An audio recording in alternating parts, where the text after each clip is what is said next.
بسم اللہ الرحمن الرحیم۔ شروع اللہ تعالیٰ کے نام سے جو بڑا مہربان اور نہایت رحم کرنے والا ہے۔ دوستوں، قوم بنی اسرائیل تاریخ کی ایک ایسی قوم ہے جن کی طرف سب سے زیادہ پیغمبروں کو مبعوث فرمایا گیا، جو ہر دور میں اس قوم کی رہنمائی کرتے رہے۔ اللہ تعالیٰ نے بنی اسرائیل کو ایک لمبے عرصے تک دنیا کی دوسری قوموں پر سبقت دی۔ بنی اسرائیل کو بے شمار نعمتوں سے نوازا، مقدس سرزمین بھی عطا کی گئی۔ اس کے باوجود یہ قوم اللہ تعالیٰ کی نافرمان ثابت ہوئی۔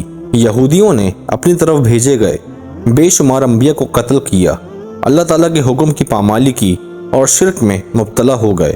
یہ قوم جب عذاب میں مبتلا ہوتی تو اپنے پیغمبروں پر ایمان لا کر ان کی پیروی شروع کر دیتی، اور جیسے ہی عذاب ختم ہوتا تو دوبارہ شرک کی طرف لوٹ جاتے۔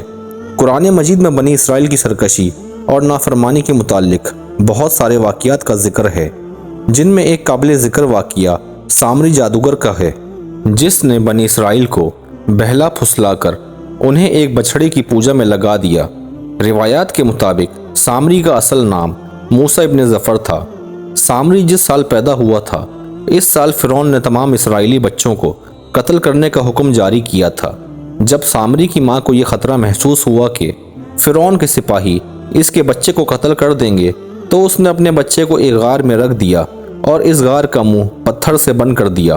دوستوں، اللہ تعالیٰ نے جناب جبرائیل علیہ السلام کو اس بچے کی حفاظت اور غذا دینے کے کام پر معمول کر دیا، لہٰذا جبرائیل علیہ السلام اس غار میں آتے اور اپنی انگلی اس بچے کے منہ میں ڈالتے، جس سے دودھ اور شہد جاری ہوتا۔ اس طرح جناب جبرائیل علیہ السلام نے اللہ تعالیٰ کے حکم سے اس کو اپنی انگلی سے دودھ پلا کر پالا، اور اسی غار میں وہ پل کر بڑا ہوا۔ اس بچے کا نام بھی موسیٰ تھا۔ ایک طرف موسیٰ سامری کو جناب جبرائیل علیہ السلام نے پالا تھا، تو دوسری طرف حضرت موسیٰ علیہ السلام کی پرورش فرعون کے محل میں ہوئی تھی۔ مگر قدرت کا نظام دیکھیے، فرعون کے غار میں پرورش پانے والا موسیٰ اللہ تعالیٰ کی راہ میں رسول ہوا، اور جبرائیل علیہ السلام کا پالا ہوا موسیٰ سامری کافر ہو گیا۔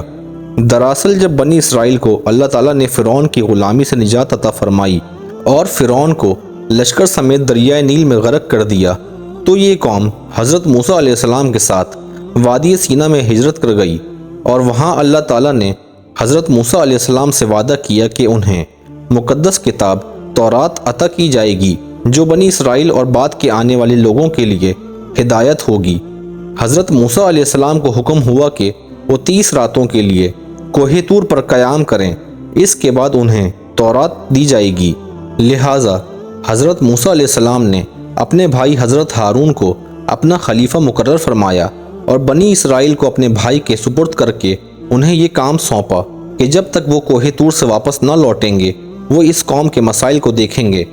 حضرت موسیٰ علیہ السلام کوہ طور پر چلے، جہاں پورے 1 ماہ روزے اور عبادت میں مشغول ہو گئے، تو ادھر شیطان کو بنی اسرائیل کو بہکانے کا سنہری موقع مل گیا۔ لہٰذا سامری نے بنی اسرائیل کو بھٹکانے کا ارادہ کیا۔ سامری مصر سے ہجرت کر کے بنی اسرائیل کے ساتھ آیا تھا۔ جب موسیٰ علیہ السلام کو کوہ طور سے واپس آنے میں تاخیر ہوئی، تو سامری نے بنی اسرائیل میں یہ افواہ پھیلا دی کہ حضرت موسیٰ علیہ السلام کی وفات ہو گئی ہے۔ اس نے بنی اسرائیل سے کہا کہ تم لوگ اپنے سونے چاندی کے زیورات میرے پاس رکھ دو، تاکہ یہ قیمتی سامان کہیں کھو نہ جائے۔ لہٰذا بنی اسرائیل نے اپنے تمام زیورات معجز سمجھ کر سامری کو دے دیے۔ اس نے آگ جلا کر تمام زیورات اس میں ڈال دیے۔ دیکھتے ہی دیکھتے سونا چاندی پگھلنے لگا، اور اس آگ سے گائے کی شکل کا ایک بچڑا نکلا۔ سامری کے پاس اس جگہ کی مٹی تھی جس جگہ جناب جبرائیل علیہ السلام کے گھوڑے نے قدم رکھے تھے۔ اس نے جیسے ہی وہ مٹی اس بے جان بچڑے کے منہ میں ڈالی تو وہ آواز نکالنے لگا۔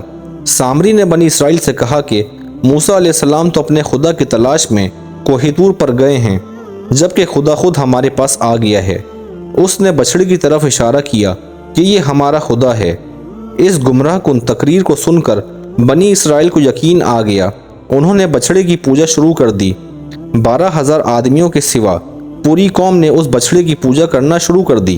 ادھر مسلسل 40 روز کوہ طور پر عبادت کرنے کے بعد حضرت موسیٰ علیہ السلام کو اللہ تعالیٰ کا کلام ملا، جو 10 مقدس تختیاں تھیں۔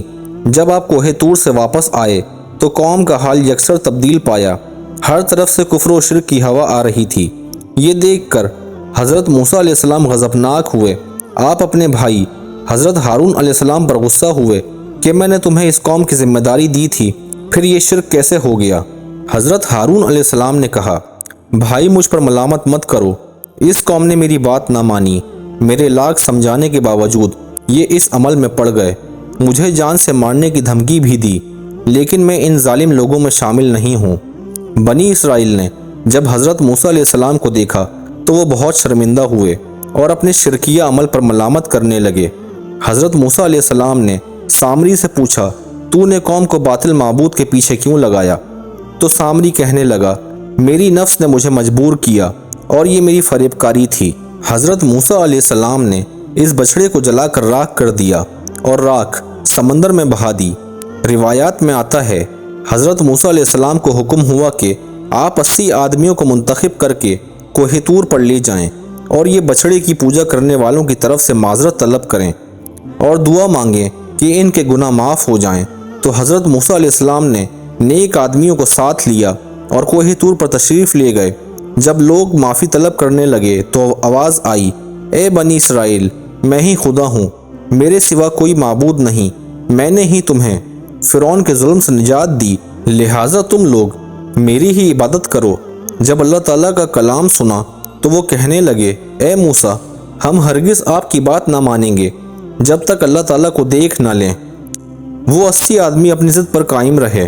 حضرت موسیٰ علیہ السلام نے انہیں بہت سمجھایا لیکن وہ اپنی بات پر اڑے رہے، یہاں تک کہ اللہ تعالیٰ نے اپنے جلال کا اظہار کچھ اس طرح سے کیا کہ ایک فرشتہ بھیجا جس نے خوفناک چیخ ماری جس سے ان کے دل پھٹ گئے اور وہ لوگ مر گئے۔ حضرت موسیٰ علیہ السلام نے ان لوگوں کے دوبارہ زندہ ہونے کی دعا مانگی تو یہ لوگ دوبارہ زندہ ہو گئے اور اللہ تعالیٰ پر ایمان لے آئے۔ حضرت موسیٰ علیہ السلام نے اللہ تعالیٰ کے حکم سے سامری جادوگر کو بنی اسرائیل سے نکال دیا، لیکن بعض مفسرین کے مطابق اللہ تعالیٰ نے اس پر ایک ایسی بیماری مسلط کی کہ وہ ذلت کی موت مر گیا۔ امید ہے آپ کو ہماری آج کی ویڈیو پسند آئی ہوگی۔ ویڈیو اچھی لگی ہو تو ویڈیو کو لائک کریں اور اپنی رائے کا اظہار کامنٹ سیکشن میں کریں، اور آپ سب سے دوبارہ سے ریکویسٹ ہے کہ ہمارے چینل کو سبسکرائب کریں اور ساتھ ہی لگے بیل آئیکن کو بھی پریس کریں تاکہ آپ کو ہماری ہر ویڈیو کی نوٹیفیکیشن مل سکے۔ اللہ تعالیٰ آپ کو اپنے حفظ و امان میں رکھے، آمین۔